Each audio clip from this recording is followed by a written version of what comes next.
here is taken up by goods, actual physical units. What's on the axis of a demand curve? Price and quantity. Okay, so let's do that. That's in the graph below. Instead of drawing Reese's and Hershey's, put on the x-axis Hershey's, and on the y-axis the price of Hershey's. Right? So I have three different prices. I have a price of 10, I have a price of 5, and I have a price of 2. So let's draw this out. Right? So this one here is the price of 10. This one here is the price per bag of 5 units, and this one here is the price of $2 per bag. Let me state that clearly again. The top line tells me the price of Hershey's at $10, middle one $5, bottom one $2. I go from most expensive to least expensive. Well, now at this price of $10, how many Hershey's am I consuming? 1.2. Thanks for paying attention. Right? So I can just draw this line straight down and extend it, figure out the relevant price here, and now I know at a price of $10, I'm consuming 1.2 units. So I have quantity demanded at a price of $10 right here. Now what about the price falls to $5? Well, the price falls to $5, Max consumes 2.2 units, so I can just extend this line down here. Now I know the relative price is no longer 10, but it's 5. So I look at this intersection right here, price of 5, 2.2 units consumed. And then I can finally do the same thing for the optimal quantity demanded at $2 a bag, right, which is going to be 3.8 here. This thing right here. So this, what we have here now, is 3 points. Optimal quantity of Hershey's demanded at a price of 10, optimal quantity demanded of Hershey's at a price of 5, and optimal quantity demanded of Hershey's at a price of 2. Okay? There are 3 combinations here where I get the optimal quantity demanded for the good on the x-axis at different prices. I just picked random prices, 10, 5, and 2, but I could do this for $9.99, $9.98, $9.97, $9.96, and draw the indifference curves and budget constraints here. And I could trace out the set of points and connect them all. What do you think this beast is called? Demand. Oh, I have to whisper into the microphone. Demand. Okay? This right here is demand. Okay? It's the optimal quantity demanded, or the quantity demanded of Hershey's for Max at 3 different prices. And if we did this at different prices, we could trace out these individual dots and we get a curve here. So this is one individual's demand curve. Is it downward sloping? Yeah, we don't have many laws in economics, but the law of demand states that the more expensive something is, the less of it you buy. There's an exception to this. It's something called a Giffen good that we'll spend some time on, that if things become more expensive, you buy more of it. Fancy steak, sometimes brought out as an example of Giffen goods. I don't eat that, but that's a different story. Okay? So this is the individual demand curve right here. This shows me at different prices for the good on the x-axis, how many units does Max consume. That's the derivation of demand for an individual. I could do this for 1,000 different individuals, and if I did this for every individual in this room would have a different demand curve. Why is that? Different preferences, right? Your preferences are different, so your demand curve, meaning how price sensitive your quantity demanded is, just depends on how much you like Reese's relative to Hershey's and Hershey's relative to Reese's. So what drives the slope of the demand curve for the individual is simply your preferences, right? Preferences drive everything in these models. Sometimes we're about to get into the world of price sensitivities. How price sensitive you are to something depends, of course, a little bit on your income, but mostly depends on how much you like goods relative to other goods, depending on what your income level is at a given point, right? But we'll talk about that a little bit. So that's the first one. That's demand. There's another very similar picture we could draw that I've now ruined. I'm going to have to figure out how to erase that. Let me try. The obvious thing would be click on erase it, draw a circle around it, many circles around it. Go away. Wow, it worked. Okay, the next thing I want to figure out is use our model here to figure out what happens to if income changes. And Lars, I remember your question. I was still answering it related to what we're talking about, but I'm going to get through this one first and then really make a big point here. So in the last picture, to derive demand, we changed one of the 3 parameters in our model, which was the price of Hershey's. We could change the price of Reese's too. Wouldn't be very exciting, but we're going to change income now, right? What happens as income changes? One of the big things that will change in your life when you graduate is you'll get to graduate. Great. You'll get to start paying back student loans. I'm still paying mine. Don't be sorry. I could have paid them off, but the interest rates are really low. So, different. We can talk about that at a different point when we talk about time. But the big thing that's going to happen to you is what? I'm going to go surfing in Tahiti. I get that. You should do that too, but your income's going to change, hopefully. You'll get a fancy job, you'll make money, and you no longer have to get the corner store 50-cent cup of coffee, but you can actually go to Starbucks and get a proper latte, right? So income changes. So let's see what happens in our model here if income starts to rise. So what I want to do here is I've got prices of Reese's and Hershey's, 2 each, and I'm going to look at 3 different income levels, 6, 10, and 20. So I'm going to draw 3 different budget constraints. I'm going to put some indifference curves through it and look at what happens to my optimal bundles here. So let's do that. So budget constraint 1, I have $6. Goods are 2 each, so Reese's on the y-axis, Hershey's on the x-axis. 6 divided by 2 is hopefully still 3, so 3 each. So my first budget constraint looks something like this. If your income goes up to $10, you can afford 5 each. 5, 5, and here we go. And if your income now really explodes to 20, you can afford 10 each. And stop moving. Your budget constraint looks something like that. Right? Same thing we did before when we moved the budget constraint around and we let income double. Here, I let income go from 6 to 10, and then I let it double to 20. Marginal rate of transformation, unchanged, because the prices haven't changed. So I'm going to do what I did last time, is I'm going to pick some points where the tangency is supposed to happen, or where I would like the tangency to happen. But you could just draw, if you're very artistic, you could draw indifference curves, and they're just magically tangent to the budget constraint wherever you want them to be tangent. I like to see where I'm landing, so I always pick out where I want to land on the budget constraint first. So I want to have my tangency here, 1 here, and 1 here. Okay? So it's just easier for me to draw. If you really want to cheat, you just start here, and then go out, start here, go out, start here, and go out, right? Indifference curve 1, indifference curve 2, indifference curve 3. So what you're seeing here is as income goes up, you go from about 1.5, 1.5 to 2.5, 2.5 to here 5.5 and 4.5, right? So it shows me at 3 different levels of income what the optimal bundle for Hershey's and Reese's is, given that prices are 2 each and incomes are either 6, 10, or 20. So I'm going to do the same thing now. I want to know at each income level, how many Hershey's am I consuming? I'm going to ignore Reese's, right, for now. So at an income level of 6, I'm consuming about 1.5 units of Hershey's. At an income level of 10, I'm going to consume about 2.6. At an income level of 20, I'm going to consume about 5.5.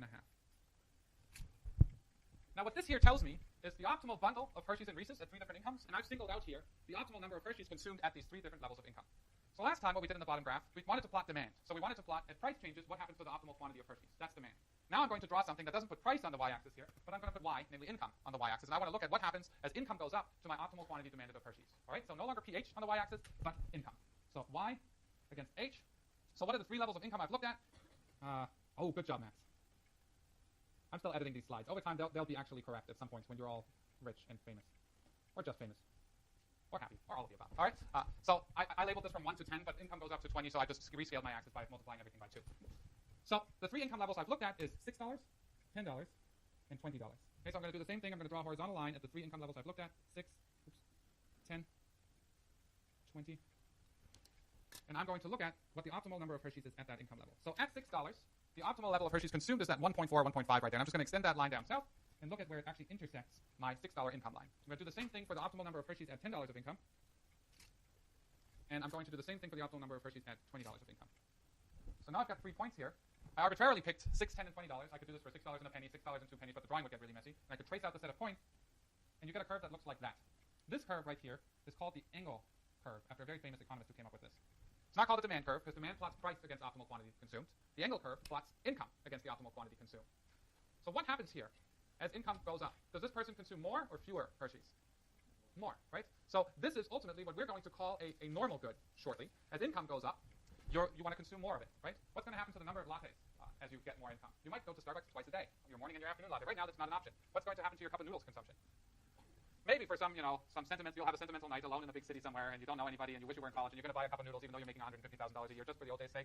Or, there's a really famous chef who uses instant ramen in all kinds of cool dishes. So there are not everybody's going to diminish or decrease their consumption of cup of noodles and instant ramen once they make a lot of money. But there are a lot of goods where income goes up, you're going to consume less of it. There are a lot of goods where if income goes up, you consume more of it. So we call goods where if your income goes up and you consume more of it normal goods. Those are going to have upward sloping Engel curves, right? Income goes up, you consume more of it. And we're going to have inferior goods, cup of noodles, instant ramen, crappy sneakers, right? As income goes up, you're going to consume less of it. What's going to happen to the slope of this Engel curve? Negative, right? As income goes up, you consume less of it. We will look at this much, much more, but I just wanted to get that little bit of intuition ready in your mind. Now let me get back to Lars's question initially. So Lars, when I started rotating budget constraints and shifting them in and out, asked this question that relates to this picture right here, if I understood your question correctly. What he said is, well, Max, what you said at an interior optimum where I consume positive quantities of both goods, the marginal rate of substitution is equal to the marginal rate of transformation at that optimum, right? That's absolutely correct, right? At each point here, at this point, that point, and this point, I have a point of tangency where at that point, the marginal rate of substitution is equal to the marginal rate of transformation. Your willingness to substitute between Reese's and Hershey's is equal to the market's willingness to let you substitute between the two. Now, at each point here, that holds. The question that I'm going to give a second dollar away for, you can't make any more money. You're out of the game for today. So somebody else, tell me whether that marginal rate of transformation at the first and the second and the third point is equal. Hands up if you know the answer. Yes. They're not, right? Why? My last dollar. I have a credit card. That's right? Your budget constraint, you're welcome. Thank you for answering the question correctly. So what happens here is your budget constraint rotates in, your marginal rate of transformation changes. So at the optimal consumption bundle, here the marginal rate of transformation is equal to the marginal rate of substitution. The same thing is true here, and the same thing is true here. But what the marginal rate of substitution and the marginal rate of transformation are at these 3 points is different, right? Here it's going to be a bigger negative number than here, right? So here, the marginal rate of transformation, you can actually figure this out, right? It's going to be -5 at the optimum. Here, it's going to be, it's a little bit trickier, -2.5. And here, it's going to be -1, right? Because that's the slope of the budget constraint. If you didn't get what I just said, think about it a little bit, or come see me or one of the GSIs. It's a good check for intuition as to whether you get that model, whether the last sentence made sense to you. Okay, because we haven't done enough today, that was hard. Today, there's a lot going on. Let's throw some math at you in the last 5 minutes. That's always popular. So I want to get to, this is in the math handout that's on the B-Courses website and the GSIs have gone through. There's this notion of an elasticity. And elasticity is a really, really great way of measuring things. Why? Elasticities are unitless numbers. Well, Max, I don't give a hoot, unitless numbers, I can handle units. Okay, let me throw a number at you. The price of aluminum rose by $2 per ton, and in response, Airbus increased its prices by $450,000 per A320. Is that a big number? Is that a small number? Right? A, I don't know how much aluminum is per ton. I don't have not the faintest idea of what an Airbus A320 goes for. That's an airplane. So is that a big deal or not?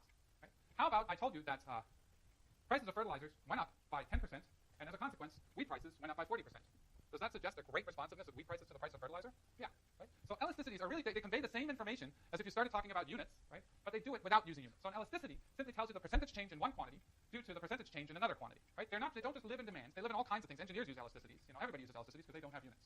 Now the beautiful thing is, in economics, price elasticity of demand tells us a lot of things. We're going to talk about market power and welfare changes and monopolies and all kinds of cool things, and it all comes down to how price elastic demand is. How radically do people change their quantity demanded due to a change in price they're charged? So this winter, I went skiing on the only 3 days when there was actual snow, and I get to the mountain and I still had my 5 years ago prices in mind, and then for me and the 6-year-old, we paid $209 for 1 day of skiing. That's a lot, right? Were there a lot of people on the mountain? No. Right, so I rode down the mountain, and it turns out with the CFO of that skiing corporation, we weren't skiing together, he just happened to be in there, and I asked him, what's with the prices, man? There's nobody on the mountain, and $208, that's a lot. So turns out a lot of ski resorts during the holidays, especially the sort of fancier ones, like to cater to people who can afford these high prices, or people that actually look at the website before they go. I showed up at Donner the next day where kids ski free. But the point here is there's a price responsiveness here that companies try to figure out, and it tells them how much money they're going to take in and how many people are going to show up, and then they're going to see in which way that maximizes profit. So this price elasticity here, the change in how many skiers are in the mountain relative to how much they hike up their prices by, is a number that's going to affect bottom lines, how many people are on the mountain, and actually who shows up on the mountain. Now let me quickly, in my last 2 minutes, that clock is always 1 minute fast, show you how I get from left to right. Actually, forget it. You guys are already shaking your heads. What I'm going to show you next time is how you get from here to here. All right? I will see you on Thursday. Have a nice Tuesday and Wednesday.